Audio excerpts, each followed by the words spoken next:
புழல் அருகே மனைவியுடன் திருமணத்தை மீறிய உறவில் இருந்த இளைஞரை கொலை செய்த மாற்றுத்திறனாளி கணவர் கைது செய்யப்பட்டுள்ளார். அண்மை செய்தியாக பார்த்து வருகிறோம். திருமணத்தை மீறிய உறவில் இளைஞர் கொலை செய்யப்பட்டுள்ளார். மகேந்திரன் என்பவர் உடன் வேலை செய்யும் மாற்றுத்திறனாளியான லாரன்ஸ் மனைவியுடன் தவறான உறவில் இருந்ததாக தகவல் வெளியாகியுள்ளது. இதுகுறித்த தகவல்களை செய்தியாளர் பார்த்திபன் வழங்க கேட்கலாம். பார்த்திபன், இந்த சம்பவம் குறித்த முழு விவரங்கள் என பதிவு செய்யலாம்.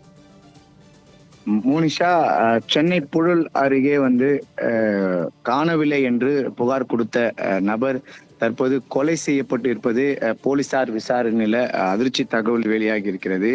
சென்னை புழல் அருகே இந்த வாய் பேசவும் காது கேட்கவும் முடியாத மாற்றுத்திறனாளி இளைஞர் ஒருவர் புட்லூர் அருகே, அதாவது திருவள்ளூர் மாவட்டம் புட்லூர் அருகே கொலை செய்யப்பட்டு அவரது உடல் கயிறு கட்டப்பட்ட நிலையில செப்டி டேங்கில் வீசப்பட்டிருக்கிற சம்பவம் பெரும் பரபரப்பை ஏற்படுத்தியிருக்கிறது.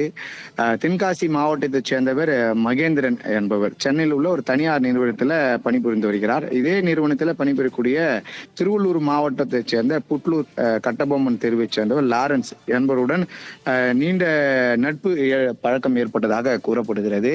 அதாவது உயிரிழந்த மகேந்திரனும் சரி, கைது செய்யப்பட்ட லாரன்ஸும் சரி, இருவருக்குமே காது கேட்காது, வாய் பேச முடியாது என்று போலீசார் தரப்புல தற்போது விசாரணை தெரிய வந்திருக்கிறது.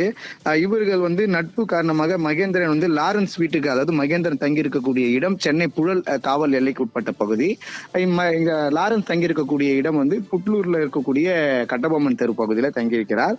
அப்பொழுது மகேந்திரன் அடிக்கடிக்கு லாரன்ஸ் வீட்டுக்கு தொடர்ந்து சென்று கொண்டிருந்த நிலையில அவருடைய மனைவி மீது தகாத உறவு ஏற்பட்டதாக போலீசார் விசாரணை தெரிய வந்திருக்கிறது.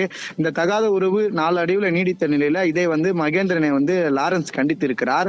அப்பொழுது இதையும் உட்படதான் தொடர்ந்து இந்த பேச்சுவார்த்தையில் ஈடுபட்டது. இந்த நிலையில தற்போது காணவில்லை என்று ஒரு மாதத்துக்கு முன்பு, அதாவது புகார் கொடுத்திருந்த புகழ் போலீஸ் ஸ்டேஷன்ல தற்போது ஒரு அதிர்ச்சி தகவல், காது கேட்கவும் வாய் பேச முடியாத லாரன்ஸ் கைப்பட ஒரு லெட்டர் எழுதுகிறார். அந்த கடிதத்துல தான் கொலை செய்து தற்பொழுது இந்த இடத்துல என்னுடைய வீட்டில் அருகில் இருக்கக்கூடிய செப்டி டேங்கில் மறைத்து வைத்திருக்கிறேன் கயிறு கட்டி என்று சொன்ன சம்பவம் அதிர்ச்சி ஏற்படுத்தி உடனே போலீசார் இவரை அழைத்து கொண்டு தற்போது புட்லூர்ல இருக்கக்கூடிய கட்டபொம்மன் தெரு பகுதிக்கு சென்றிருக்கிறார்கள். அங்கு அந்த உடலை எடுக்கக்கூடிய அந்த மீட்கும் பணியில தற்போது ஈடுபடுறார். அதே இடத்திலே உடற்கூறு ஆய்வு செய்து போலீசார் திட்டமிட்டிருக்கிற தகவல் வெளியாகிருக்கிறது. கள்ளக்காதல் விவகாரத்துல ஒரு மாற்றுத்திறனாளி ஒரு இளைஞர்களால் கொலை செய்யப்பட்டிருப்பது பெரும் ஒரு அதிர்ச்சியை ஏற்படுத்தியிருக்கிறது. மோனிஷா, பார்த்திபன், விரிவான தகவல்களுக்கு நன்றி.